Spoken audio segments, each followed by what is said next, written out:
So with that, I'll stop formal presentation frontally, and we will switch to gallery view so we can see everybody. And I'd like to ask if you have any sort of general questions or comments before we go on to looking at our discussion questions for today's class. I said this last time, religion was invented to answer the unanswerable questions. What is life about? What makes a good person? How did we get here? And even now, I'm not sure that the answers come from truth with a capital T. There's a spiritual, inspirational aspect to how we individually or as a group try to answer these questions. It's not a trial, like a legal trial where evidence hopefully will bring out the truth. It's more emotion. And I think there's a need for that for those of us that still belong to an organization that calls us, is a cousin to a religion. It's not a religion. One of the tricky words, the way truth is used sometimes is, people will ask, is the Bible true? And you'll get people who will say, the Bible is not factually, historically accurate, but it is true. And when you hear that, some people hear that and say, wow, that's really profound. Other people hear that and say, that doesn't make any sense. But what they mean is true in different senses. There's true in terms of actually happened, and there's rings true to the human experience, or deeply resonates with my condition. So that has a kind of truth to it also. And so I've heard one person refer to it as poetic truth, that there's a poetic truth to the stories in Genesis, but not historical truth or factual truth. And actually, there was a wonderful argument with our founding thinker, Sherwin Wine, and another of our thinkers, Yaakov Malkin, over this question of poetic truth of the Bible or not. And Sherwin was interpreting poetic truth as positive morals. He said, well, the morals in the story of Noah are terrible. And Malkin said, well, sure, but that doesn't make it not true. It's true to the human experience. We do terrible things. We'll destroy things just because they don't fit in our worldview. So that's the challenge in understanding the Bible as true or not true. Does it ring morally true, or was it factually true? And are we really referring to the same concept? So Lori's asking, what is the idea of relative truth that distinctly challenges capital T truth? Well, that's like the my truth, approach, is that more relative truth. And you see, here's my challenge. I think the truth, as best we can find it, is made up of lots of my truths. It's like the 3,000 people trying to figure out what the elephant is. That's what we are looking at the world. And we're making our best out of our limited perspective and knowledge. We pool it together, and ideally we come to some kind of general conclusion. But when people say that truth is relative, that does create its own challenges, because then you're saying, well, there's no way to find it that we can share, and there's no way to prove me wrong because you're not coming from my perspective. That's why I do disagree with the my truth concept. I don't trust my own perspective. Sometimes I need someone else to tell me what's going on because they might have a clearer view than I do. So Mike has his hand up, please. Yeah, well, as I sort of responded to Lori, I prefer to sort of think of it as truth at multiple levels. So there's the truth, that I experience or know about a certain phenomena, and then there's the truth that the scientist who's been studying it for 30 years knows about that, right?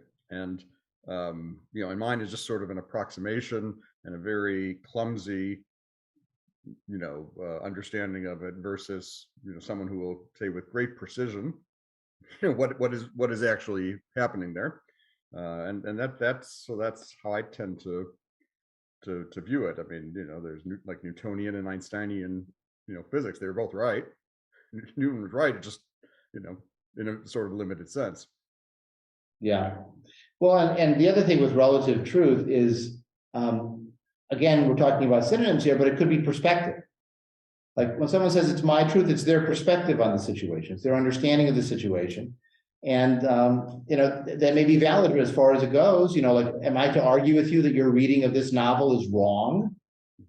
Because you read it to mean a certain thing and I read it a different way? Like there's a wonderful nonfiction book called The Year of Magical Thinking by Joan Didion about her first year after her husband died very suddenly. And the very end of the book, she drops a clue in the last sentence over what her theology is. But not everyone gets it. And I actually read a review of it in Haaretz, the Israeli newspaper, the English edition, where the reviewer says, well, at the end, it seems like her faith has survived this tragedy. And I wrote the reviewer and I said, no, you missed it. Because the last line of the book is, no eye is on the sparrow. I thought, no eye is on the sparrow? What is that? That rings a bell. It turns out there's a hymn praising God that says his eye is on the sparrow, meaning he's in charge of everything and he watches everything. So when she writes no eye is on the sparrow, she's making a statement there. And then I heard an interview with her about the book, and someone said, what are your beliefs after all this? She said, I believe in geology. I thought that was an interesting response to that. They were asking a theological question. Her response was, I believe in geology. Hard facts, right? Rocks in the earth. So this is the reality of reading that novel. You could read that, that nonfiction book, and you read it in a certain way. And I would think that person's wrong, but she could argue that I'm wrong, that I'm misunderstanding the end of the story. That's fine. So the line between truth and perception, or truth and interpretation, and truth and understanding, this is where, again, I find it's more reliable to compare my perspective, my reading, my understanding with other people's, rather than assume that I have the absolute truth. Yeah, so Alan Klein gives the famous example they use in law schools, where they have someone run in and steal a bag or do something and then run out, and they ask everyone to, provide their eyewitness testimony of what were they wearing and what race were they, and inevitably it's all over the back, because people's perspectives and perceptions are very limited. So there's a truth. Yes, there is a fact. They had a film of it, they would get the absolute. Okay, right. Or the film Rashomon does the same kind of thing. The issue of memory and perception. Right. A lot of the religion, again, whether we're a religion or not, is just feeling the sense of things that there is no truth. But it's more the intuition side of thing, where they just feel it to be true. That's the best we're going to get. We're seeking what's a right way to interact with each other. Right. Well, I mean, there are people who talk about a universal feeling where they felt God's presence. I mean, I can't argue with what they're describing, their interpretation of it, but I would interpret the same experience differently. There have been near-death encounters, these ideas, people see a tunnel of light and so on. There have been people who are secular who've had those experiences and say, oh, it was oxygen deprivation. That's all. And what happens when you have your brain oxygen deprived is your vision tunnels like that. So they interpret the same data very differently. Okay, so let's take a look at our discussion questions. I'll pull those up now. Okay, so first, why is a philosophical discussion of truth important to humanistic Jews? This is the, why did we spend 40 minutes talking about this topic tonight? Now, what do you think? Why do you think this is an important issue? I think that helps define what we are not. Okay, so clarifying our distinct approach. I'm not sure I understood what he said, but it seems to me that we don't accept faith and the magical thinking that goes with faith.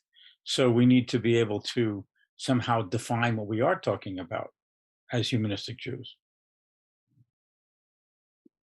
Okay. A lot of our challenges to traditional religious beliefs are based on our different understandings of reality and the truths of human history, Jewish history, the universe.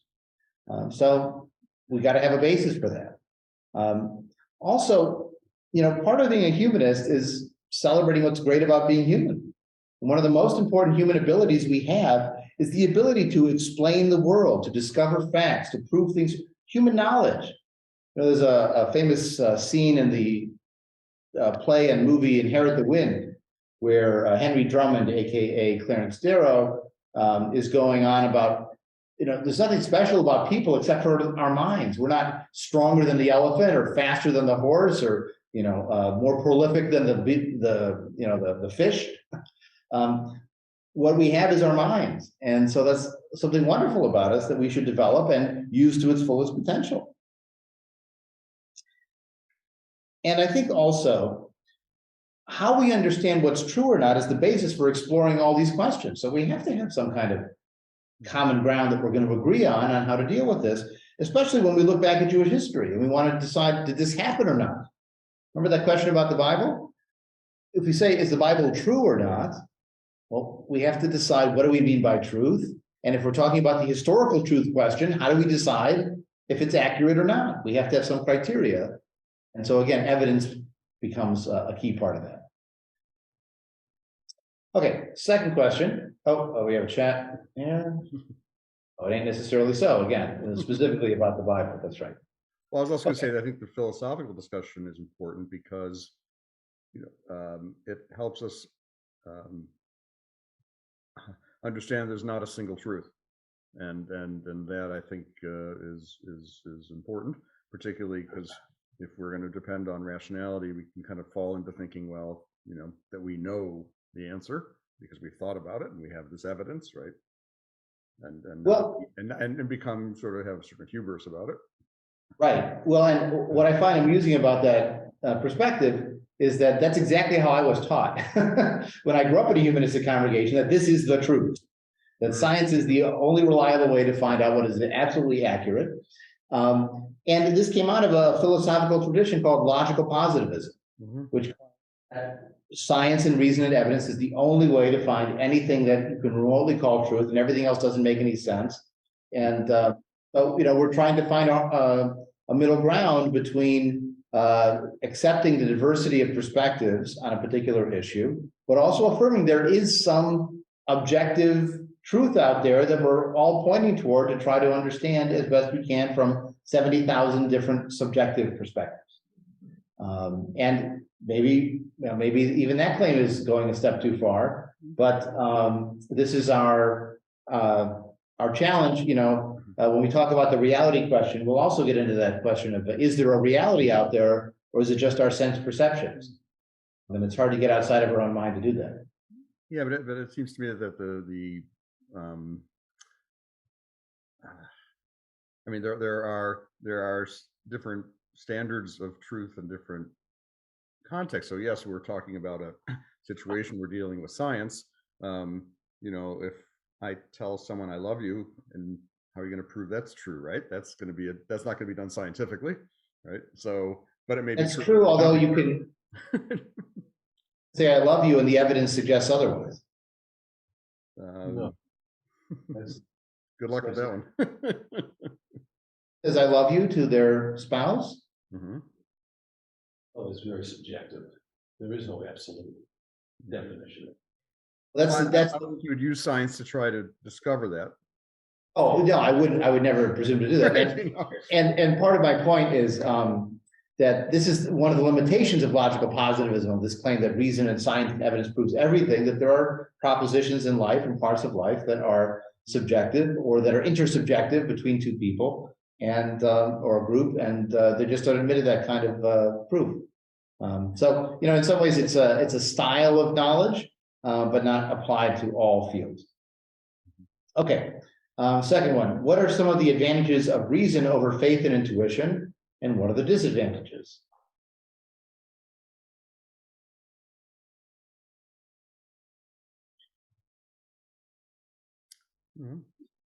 So how would you describe some of the with faith and intuition? It's kind of hard to have a discussion about it. That's true. I mean, you can listen and accept, but you know. Yep. Sorry, you're wrong, right? Right. So there's no common ground to discuss it.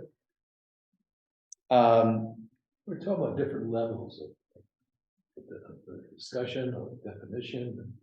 Well, and maybe they don't overlap. Sometimes people have faith about, again, are things that you can't prove or disprove. Sometimes they have faith about things you could prove or not. How old the world is. They believe a certain thing. You've got evidence suggesting it's something very different. Reason in science is demonstrable, repeatable. You have a common ground for discussion, as we mentioned. If you accept, this is an important one, and again, this is different from the way I was taught in a logical positivist school. If you have limited certainty, if you say this is as far as I know, or this is the best of my knowledge, then that implies a tolerance for diverse interpretations, right? If I only know so much, then I'm going to cut you some slack if you interpret the same evidence differently. Where if I'm convinced that I have the absolute truth, capital T, that's where the Inquisition comes from. That's where the persecution of the heretic comes from, right? That's the certainty of faith that does not admit of any doubt or disagreement. So I actually think that a limited approach to knowledge, as produced by, as far as we know, scientific knowledge, actually encourages tolerance and diversity, because if we really understand it appropriately, we don't have all the information, and so we should say, as far as we know, and accept that others will read the same evidence differently. It's also worth pointing out that science and human reason have demonstrably improved the human condition, right? When we relied on the bodily humors, we didn't get very far. When we started cutting open bodies and understanding the structures, we learned something about how we live and how we die and how we can live better. But that's what we're trying to uncover here. We're trying to uncover a cure for an illness. Reason is what we want to talk about. Mm-hmm. We're trying to define a way that we should interact in a group and why we should treat each other. That's a different question. That's ethics. Okay, but that's when we look at the faith and intuition and I say spirituality. Those are the things that come in. So how should we interact? Well, and I will say, though, that your understanding of human nature, which is another topic we're going to be talking about a bit later, will affect your understanding of how people should relate to each other. So if you are convinced that people are innately evil or have a sinful soul or have an original sin, then you're going to set up rules and systems for them and punishments and education that's going to be very different than if you assume, as the Enlightenment did, that we are a total blank slate, that we are able to be taught in any possible way. And that's going to be different again from our understanding today, based on science, of genetics and of psychology and of repression and of the unconscious. And so this factual knowledge we have based on what science has taught us will affect how we do ethics, how we do these other fields, because it's the base, it's the raw material. It's what are we building with here? Am I building with liquid cheese, or am I building with Legos? And that's going to make a big difference for what I can build. So we do use this truth in other areas, even beyond the factual questions. Okay, and then of course, what are some disadvantages to reason? Well, some people don't like it, and some people don't trust it because it changes its mind all the time. When you're flexible, that makes you look like you're uncertain or unreliable. I sometimes have this reaction with a politician where people will say if the politician changed their mind, they waffle, they're indecisive, they have no conviction. If I had new evidence or evidence that showed that my theory of what the best welfare system should be was wrong, I would want the person to change their mind based on the evidence. To maintain consistency despite the evidence is dumb. It's not effective. So, but for other people, for many people, in fact, because their sense of truth is capital T truth, that's always true, anything that changes is unreliable, indeterminate, sketchy, or even untrustworthy.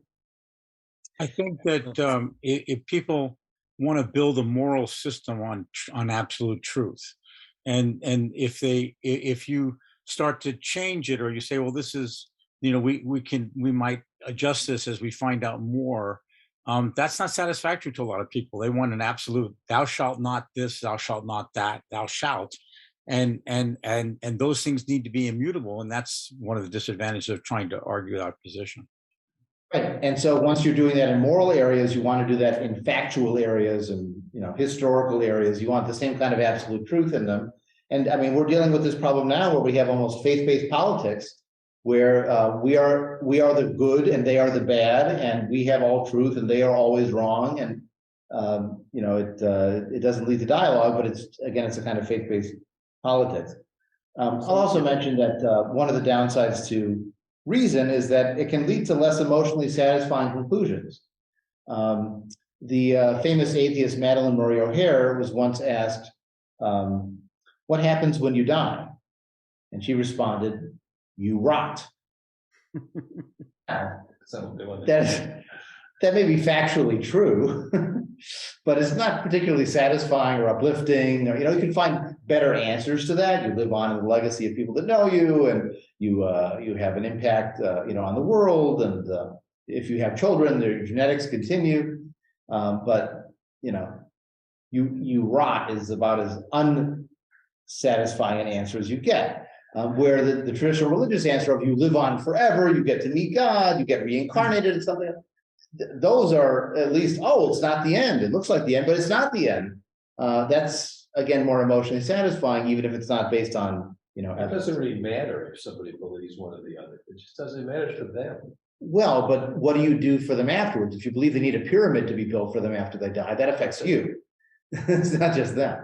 And if they believe that you have to follow the rules they lay down for you, then you're not free to live your own life. You're captive to them. So, what happens after you die does actually affect the people that live too, especially if you think they went to hell. I think you're going to act differently than if you think they wound up in a good place. Mike, you had your hand up at one point? Yeah, it was just sort of a somewhat tangential when Laurie was talking about the absolutes, thou shalt, thou shalt not. I just remember someone pointing out to me once the kind of what a Buddhist approach was to some of these things. So, the 10 Commandments says thou shalt not steal, right? And apparently the sort of near equivalent Buddhist precept is do not take what is not offered. And it just sort of gives you a different sense of how you can say the same thing, but one is a command and the other is a little bit more expansive in terms of. I would have thought the Buddhist answer would have been, who cares about possessions? Well, detachment. Right. So Laurie pointed out that our approach of relying on science does have its own kind of faith in ways that leave us open to hypocrisy. After all, we're not medical doctors or virologists, and yet we're trusting what those authorities are telling us. So is it really that different from the fundamentalist Christian believing what the pastor has told them or what the Bible tells them? And again, we can parse out the differences in that, but on a very surface understanding, it does seem to be somewhat similar in that you don't know this for yourself. You've never seen evolution. How do you know it happened? Right. Well, I think that actually, and that is some of the core of what's at our politics now, which is that science and scientists have lost credibility, and the CDC didn't help, by behaving paternalistically at the beginning of the pandemic, right? And so, I think that's. Well, that's why the number one political strategy these days is to call the other person a liar. Because once you convince people that they're not to be trusted, they're a flip-flopper, a waffler, then no matter what they say, they can't dig out of the hole. You're not going to listen to them. Mm-hmm. And once once science has fallen into that hole, it's very hard to dig out of it. Well, but it was worse than that. The CDC was not honest with people, right? They said what they thought the public needed to hear, not what was actually true. Right. Well, and they also had the crisis of the shortage of masks. So they didn't say, listen, we have a major shortage. But they didn't say, yes, we have a major shortage of masks. We need everybody to pitch in and give them to doctors, right? Because that's where we need them right now. Yeah. So there was no trust, and I think that was a huge mistake. I think they underestimated the good nature in some ways of people who are asked to do something for the whole. And well, H.L. Mencken would have said you never go wrong underestimating people. Yeah. Okay. I don't know what the actual answer would have been. In any case, on to the next one. What are the practical and philosophical strengths and weaknesses of an adherence to partial truth as opposed to absolute truth? Well, what are some of the strengths of this partial truth approach? Sort of evolving truth, or as best we know, the kind of truth that will change in response to evidence, which I would say is a strength. You're open to new evidence that leads to new conclusions. And also, it can be fun. I mean, you're the detective. You're trying to figure this out. It provides motivation to look for more answers. And I talked many times about the importance of saying, I don't know. Or I don't know yet. Sometimes it's even better answer, because I don't know yet implies that maybe I will someday, or I can still find out. I just don't know yet what the answer is to this problem. And I find that saying I don't know actually gives you a lot of credibility. Because if you say I don't know when you really don't know, and that's the true answer, then when you do know something and you're willing to assert that, people are more likely to believe you, because you've proven that you were willing to say I don't know. The people who never say I don't know are the ones that I'm much less likely to believe. Now, the weaknesses of that partial changing truth, well, again, it may look weaker for some. Admitting I don't know when you're in a debate is not always the best strategy. It makes you look less informed. And this is one of those dilemmas about being a secular religion. Some people, when they are looking to religion or philosophy, they want answers to everything, and they want capital A answers. They don't want partial, maybe, sort of, best as we know, to the best of our knowledge. They want answers. They want capital T truth. And if you can't give them that, they might get it somewhere else. So I'm not saying I should make it up, right? But that's one of our challenges, is that sometimes what we're selling is not what people want to buy. Number 4, what is the significance of the statement, antiquity is not synonymous with reliability?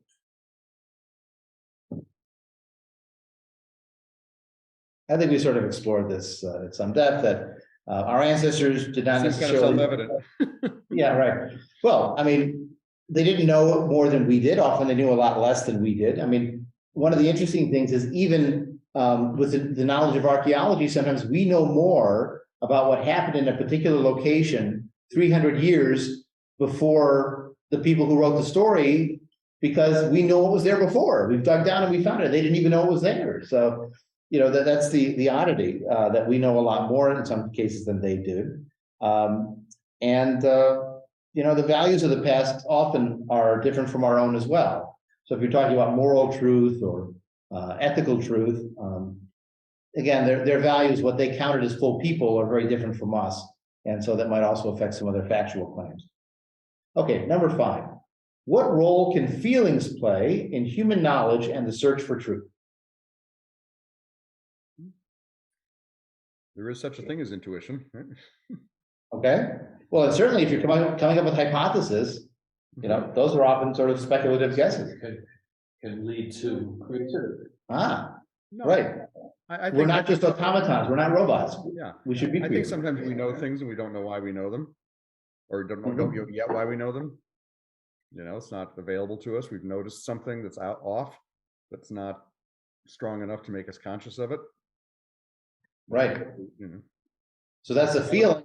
Well, it's like body language, right? Right. Right. It's a feeling you get, and then you might investigate to find out more about it. A lot of our exploration comes from pain, disappointment, curiosity. Right? That's what sparks discovery. The atheist and evolutionary biologist, Richard Dawkins, I think I mentioned this at the high holidays this year, was once asked, if you don't believe in an afterlife, how can you get up in the morning? And he said, that's why I get up in the morning, because I want to find out as much universe in the time that I have. Also, there's something that you get personally about living a life based on this kind of evidence and partial truth. It's a personal satisfaction of saying, I have a basis for what I believe. There's a sense of self-esteem to say, I can handle new evidence. I can even handle uncomfortable conclusions about myself. When you go into a psychologist's office, you don't go there for them to tell you what a wonderful person you are. you go there to find out what you need to work on. And so you have to accept that evidence and their perspective on you to be able to improve things. So, but when you do that, you can feel like you've really achieved something and you've learned something about yourself based on some real deep truths. And what you really know to be true, you have strong basis for believing that. Also, I point out that understanding ourselves, the truth about being a human, you have to be literate in emotions because that's who we are.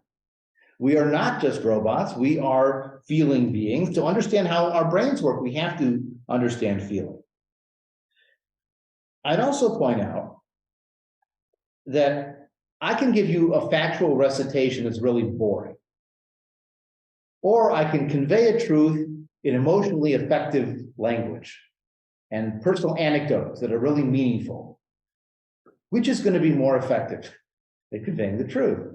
If you appeal to people's emotions, it's going to resonate with them. It's not just a rational argument. Again, it's how politics works. It's how advertising works. It's the emotional hook, not just the factual pronouncement. I mean, what I found fascinating about watching the show Mad Men, which is about a 1960s advertising agency, is how much time they spent on all the language about the product. And remember those ads, if you look at Life magazine ads from the 60s, where they have like paragraphs of text talking about the product. Now they're trying to use emotional language to get the hook, but they're also trying to convince you with some kind of rational argument there. But you got 30 seconds on TV. You got 15 seconds on the radio. And so you're going to go for the emotions rather than the rational argument.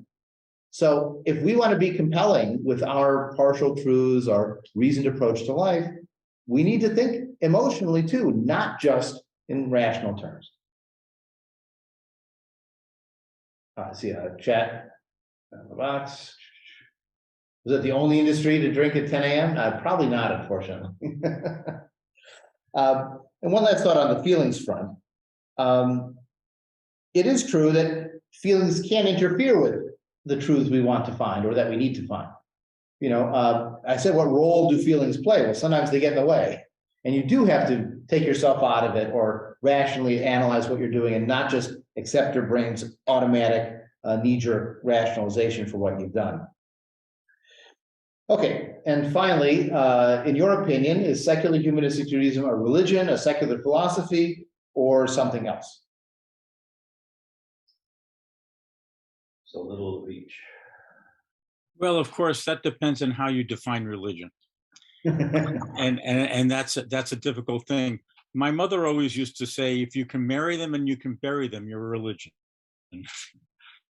So, I mean, in that sense, we have the form of a religion in the fact that we celebrate holidays and we do life events, as part of what we do.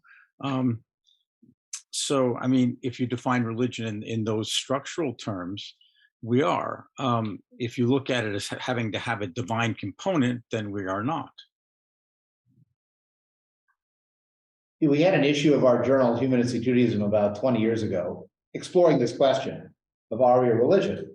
And most of the respondents took the perspective, yes, we're a religion, because we meet the needs religion meets, and because we serve that role in the lives of our community. An anthropologist, coming down from Mars, looking at human behavior, would see what we do and fit it in the category of religion, even if he didn't she didn't understand the language involved. We do religious rituals and practices to some extent. And then I took the approach of, what do we mean by religion? So do we do things religiously? Do our people call themselves a religious person? What's the dictionary definition of religion? Well, definition number 1 is generally about God, supernatural. Dictionary definition number 3 is meaningful community, life cycle events, sense of purpose, common mythos, and so on. So, are we the anthropologists doing definition number 3? Or are we, the way most people use it, in definition number 1? Well, so as Rich said, we're a little bit of multiple categories. We're a foot in many worlds. We're religion-ish. And maybe that's the most accurate you can find. But after all, being Jewish itself doesn't fit easily into this category, as we'll talk about when we talk about Jewish identity, because it's a religious tradition and it's a culture, and there are biological markers for many Jewish communities, and it's a sense of heritage, a sort of claimed ancestry for people who join this group. It's a floor wax, it's a dessert topping, like it's a little bit of everything put together into one. It's an ethnic community. Right, exactly. So we fit in multiple categories here, and I'm always interested to see at universities where they put Jewish studies, because some put it in religious studies and some put it in, at University of Michigan, it was in Near Eastern languages and civilizations, which I found interesting because most Jews weren't in the Near East, right, over most of our history. But you just had to decide where does it fit in the university catalog and in the catalog of human Where things. do they put black history? Right, exactly. So many groups have a tough time fitting in a narrow niche. That's why hyperlinking in the world of the internet is better. It's not like the card catalog. You know, the card catalog, you had to put the book in one place, and then you had to put another card somewhere else saying, see this place to find the card to find the book. But in hyperlinking, it doesn't matter where it's hosted. It's linked to from 17 different places, and you can find it anywhere. It doesn't really matter. You could be in many places at once, and that's our truth system today. That's our Jewish system today too. All right.